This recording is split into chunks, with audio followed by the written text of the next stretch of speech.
আলহামদুলিল্লাহ, দেশের গণ্ডি ফিরিয়ে বিদেশের মাটিতে ডক্টর মিজানুর রহমান আজহারী দক্ষিণ আফ্রিকা তাফসিরুল কোরআন মাহফিল বাস্তবায়ন কমিটির উদ্যোগে তাফসিরুল কোরআন মাহফিলের আয়োজন করা হয়। মাহফিলে প্রধান অতিথি ছিলেন বাংলাদেশের গর্ব, যার আলোচনা শোনার জন্য মানুষের ঢল নামত জনপ্রিয় Islamic scholar doctor Mizanur Rahman Azhari. সম্মান দেওয়ার মালিক আল্লাহ, দিন প্রচারে অগ্রণী ভূমিকা রাখার জন্য আল্লাহ আপনাকে কবুল করুক।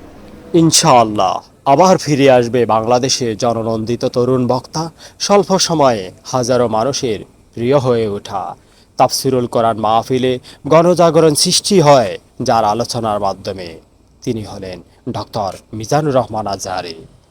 যাকে ভালোবাসবো আল্লাহর জন্যই ভালোবাসবো, যাকে ঘৃণা করব আল্লাহর জন্যই ঘৃণা করব। হেরে যাক ওদের হিংসা, জিতে যাক আমাদের ভালোবাসা। আল্লাহ আমাদের সবাইকে সঠিক বুঝ এবং হেদায়েত দান করুক। আমিন।